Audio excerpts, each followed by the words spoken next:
Thanks for tuning in. Today I want to do a tagged video. It is a perfume tag video. I was tagged by the lovely Pearls Jam to do the top 10 luxury perfumes I cannot live without, and they're ranked from least used to most used. And I have to confess, I had struggled a little bit in picking out all 10. So while it is a tag for those that I cannot live without, there are a couple that I don't use very often. That was to round out the whole 10, but I will be very clear about which ones those are because I don't really use them a lot anymore. Describing scents is not always my forte, but I will give it my best go, and I hope you enjoy. So the perfume that's in 10th place for me is this one right here. It is the Byredo Oliver Peoples. It is the Indigo color and scent. So a few years ago, I want to say 3 or 4 years ago at least, Byredo and Oliver Peoples had a collaboration. So for those of you who don't know, Oliver Peoples makes eyeglasses. I am a fan of Oliver Peoples eyewear. I have a couple of their frames myself, and I'm also a fan of Byredo. So when they were doing this collaboration, I was very, very intrigued how the scent would come out. And I think as we go through my top 10 here, we'll see the progression of my scent preferences. About 5 years ago is when I really started to prefer very manly scents. I preferred very asexual scents. So they're not specifically marketed for women. They may not specifically be marketed for men, or sometimes they are. More men fragrances, but those are the fragrances that I liked at the time. I like something spicy and darker, woody, and things like that. And so this is definitely a scent that falls into that category. It is now a little too spicy for me. It's a little too strong. That's why I don't wear it as often anymore. And it's a scent that I recommend and I let my boyfriend use all the time if he wants to spray himself with it. It's a very aromatic scent. It has this really kind of sharp scent to it. So it kind of hits you as soon as you smell it, and it lasts a very long time. So it is something. It might not be for the faint of heart, and if you're a little sensitive to scents, I would stay away from this one because it is definitely on the stronger side. If I were to use some descriptors, I'd say it's definitely woody, aromatic, spicy, and like fresh. And also there's some like sand and warm elements to it that kind of ground the scent down. Next item, I don't know if this really counts as a luxury brand, but I don't have that many fragrances, so I will include it. It is the Fresh Sugar and Lychee just fragrance that they have. I use this for like a quick spritz if I'm just about to head out to run a very quick errand. You know, like I don't want to have too much fragrance because I'm not exactly like dressed up or really going to a place where I'm going to be out and about for a while, but I don't necessarily want to smell bad, I guess. So I just use this for like a quick spritz. I know it's not necessarily the most luxurious brand out there, but it is just a standard sweet and slightly fruity scent that is easy to just like spray. And compared to some of the other items that I use, this doesn't necessarily last the longest, and depending on how you look at it, can be a bad thing or a good thing. And in my case and in my usage for it, it's a good thing because it won't linger for too long, so that in the evening, if I am heading out for a dinner or something, I can wear a different perfume and I don't feel like this has interfered too much with that scent. The next one, is this little sampler right here. This is the Atelier Cologne Vanille Intense. So it is just as the name implies, it is a vanilla scent. As you can see, it is in the little tester here. I use this when I am traveling for a quick like weekend trip, when I don't really want to carry like a full-size bottle with me. And it is a very nice warm vanilla scent. It's not very bothersome because it is just a very soft vanilla scent And if you put it on in the morning, it will last the entire day. So this tiny bottle lasts a while. And every time I order at Sephora when this is available, I request it. So I actually have 2 or 3, which is why I haven't purchased a full-size bottle yet. So it's a very like non-offensive scent, and that's why I like it. And I think if you like vanilla scents and you like slightly sweeter scents, this would be a good one for you. I definitely want to emphasize that it's not like a sickly sweet vanilla scent. It's not like an artificially, you know, sugar cookie or Prada candy like very, very sweet scent. It's if you just like open a bottle of vanilla extract, it kind of smells like that, where it has that very warm, soothing, and like very mellow sweetness to it. That's what this smells like, which is why I like it. The next one is this Byredo scent. This is in a travel case. So they make these little travel kits with a leather travel case, and then you get, I think there are 3 of these travel size bottles that you can just change out whatever bottle you want in the case. So inside here I have black saffron. This is another one of those woody, warmer scents. I think you're seeing a theme of my preferences in fragrances, but it also has like a leather element to it. And for me, I feel like I smell like blackberries in here. So there is that fruity note to it that gives it a different dimension and a different element. This lasts all day, literally all day. It is another one of those like warm, kind of spicy scents. So that's why I prefer it in the cooler months. I would say this is a heavier scent though. So if you prefer much lighter scents like Dolce & Gabbana Light Blue, or even like the fresh sugar and lychee, like it's kind of the opposite of that. It has a lingering quality to it. So if you're not a fan of heavier scents, then I would stay away from this one. Another heavier scent, but a warm scent, would be the ATELIER Cologne Santal Carmin. I have this in the like Cologne Intense like formula. I think that's the only formula it comes in. That's why it has this like gold bottle, and it is another one of those like sandalwood, ambery, warm scents. It has that like warm, woody, vanilla-y base, and it is sweetened slightly. It's not that fruity sweetness that comes with the black saffron, because if you smell the two, they're distinctly different. And this is much more of that woody, slightly earthy scent category, while I would put black saffron in like a woody, spicy, fruity category. This is a blend of like violet leaf, iris, patchouli, amber, and musk. So those are a lot of elements that I like. I really like it, but to be honest, I haven't worn it as much. I think it's because I focus it in more of like the holiday season. It is great for that time when we are wearing heavier layers and we like that warm scent. It's not very offensive. I don't think it would be very offensive. So I think it's a great like winter scent to have. Next up would be my Coco Mademoiselle by Chanel. This is in their Eau de Parfum bottle, and it's like in the small size. Yeah, it's like a 35 millimeter size. My boyfriend gave this to me for Valentine's Day this year, which was very sweet of him. I went to the Atelier Beauté. That is a new concept Chanel store that opened up in the city. I have a video where I share my experience about it, so I'll link that up above if you're curious to find out more. There they have a blind fragrance testing space. So you just pick out the different scents and you smell them and you figure out which ones are like more to your liking. You're able to select 3 of them, and then you like the actual scent is revealed to you and you're able to understand much more about that scent. And funny story is, my boyfriend and I both liked one of the scents, and it turned out to be this one.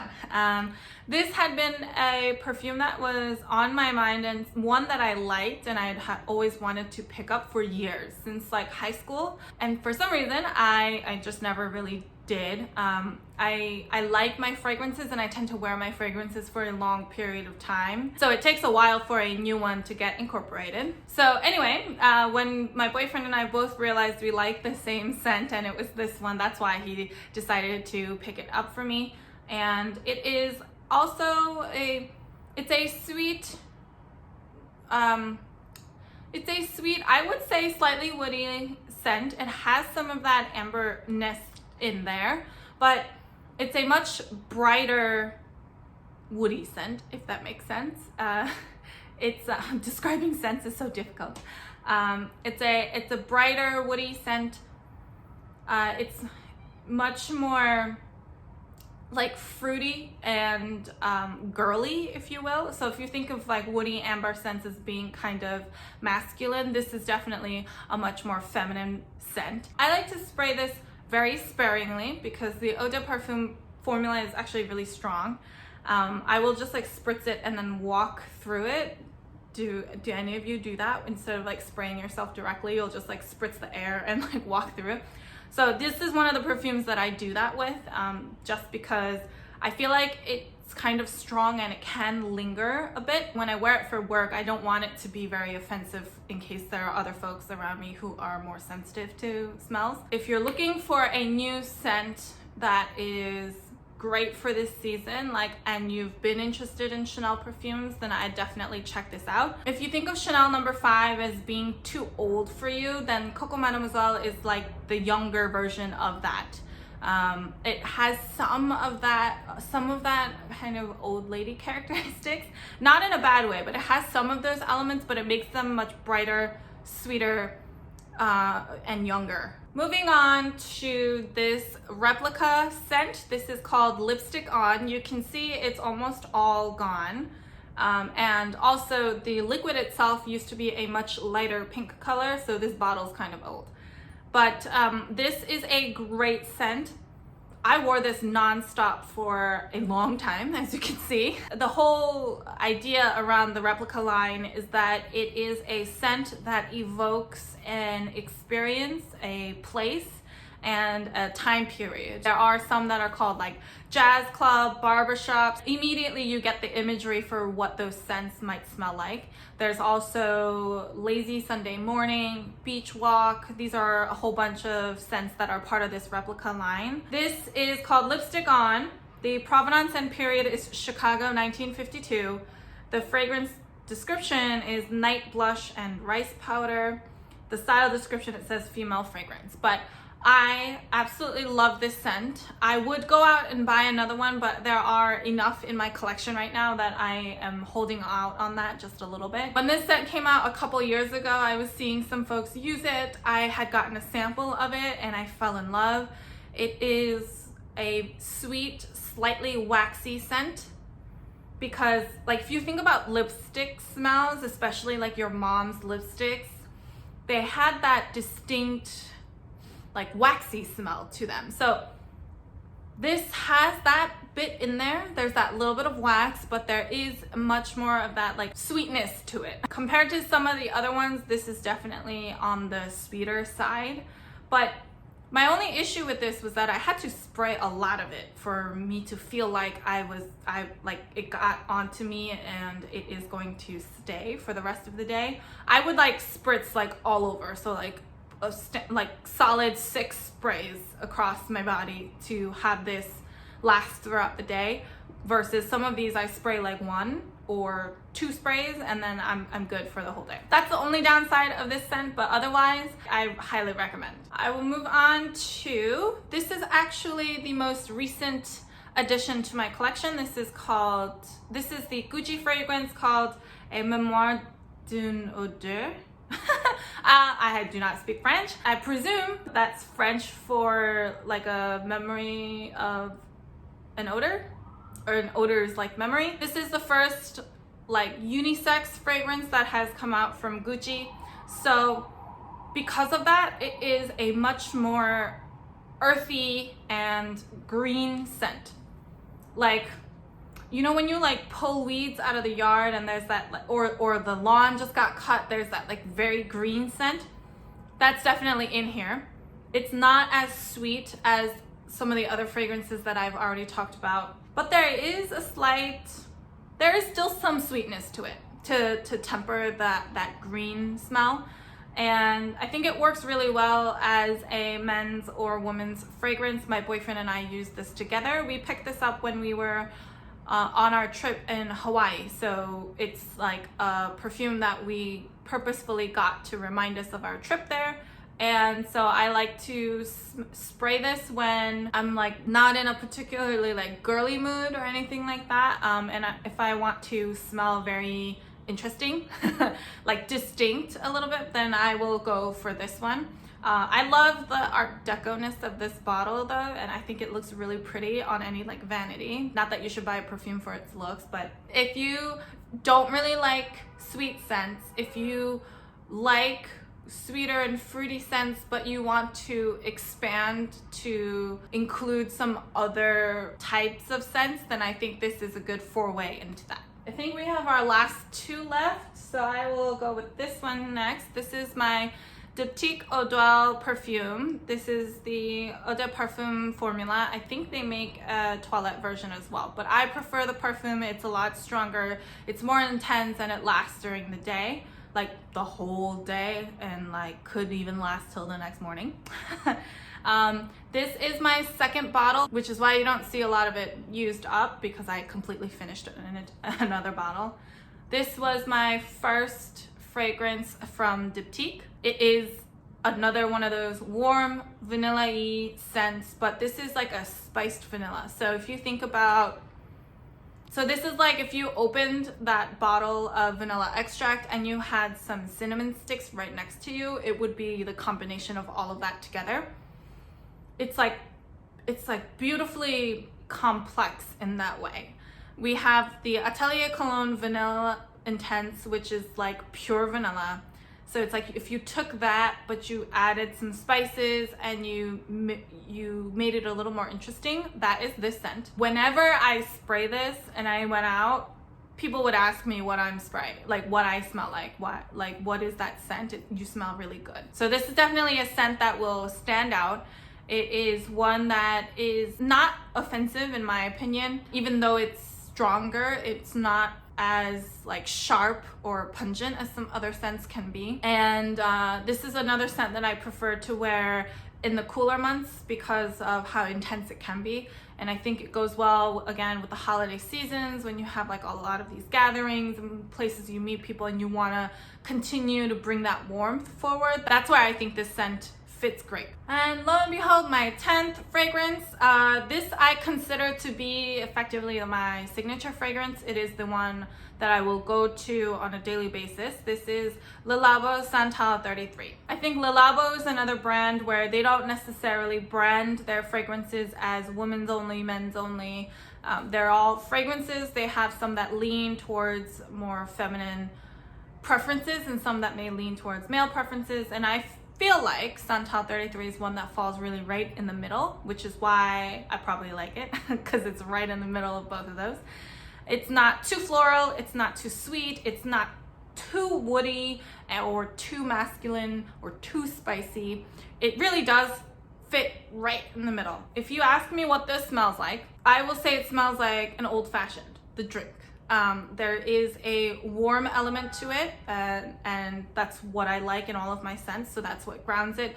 But it kind of smells also like a burnt orange peel to me. And so that adds a very distinct like citrus layer on top of it, which is what makes it so interesting. So once you smell this, once you smell it, if you ever smell it again, you will remember that you've smelled this before. I've had people ask me, what am I spraying? I've had people walk up to me and tell me, you're wearing Santal, aren't you?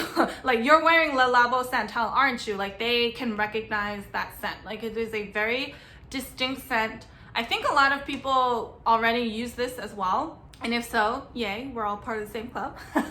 Like that might be a turnoff for some people because they want to keep the scents to be very distinct to them, but it will also develop very differently on your own skin. So it will carry some of the same elements, but they won't smell exactly the same on everybody. But anyway, this is definitely my favorite scent. I have gone through a couple of bottles of these already, and I love it. I do find myself spraying a couple more spritzes of this than some of my other ones. Like Eau Duelle, I spray 2. 1 on each side, and that's it. And it lasts like the whole day. Santal, I think I do about anywhere from 4 to 6. There are other beautiful scents from Le Labo that I like. Another 13 is a great one, but I love that one on my boyfriend. That's my favorite scent on him. That is much more of a like a leathery warm scent. It's like leather, amber, musk, all of that good stuff. And there's also another one called Lys 41, Lys 41. And that one is a much more floral scent, which I was surprised I liked, and it develops very nicely on my skin. That's one that's always been on my mind, and it stays there, but again, I have a lot of perfumes to work through, so I may pick that up in the future, but I don't have it in my collection right now. I'm just not a huge floral scent person, so I couldn't pull the trigger on adding a full-on floral scent to my collection. But anyway, my number one most used all seasons of the year fragrance is definitely Santal 33. Who knew I could talk that much and that long about fragrances? So I hope you found it helpful, at least. I'm always here to get that kind of feedback, so let me know in the comments down below. Do you use any of these fragrances, or do you have any major recommendations? If so, I'd love to hear them down in the comments, of course. If you have any questions on any of these fragrances or anything in general, feel free to leave them down below or head on over to Instagram and I'd be happy to help however I can. If you like this video, please give it a thumbs up. I really appreciate all of your feedback and support. If you like this video and you also want to do this tag video, then I definitely tag all of you. Or if you don't do videos, then feel free to leave your top 10 in the description down below. Otherwise, if you like this kind of content and you haven't already, I post new videos every Sunday, and sometimes I sprinkle in bonus videos during the week. If you like to be one of the first to know when I post a new video, feel free to subscribe. So until next time, bye!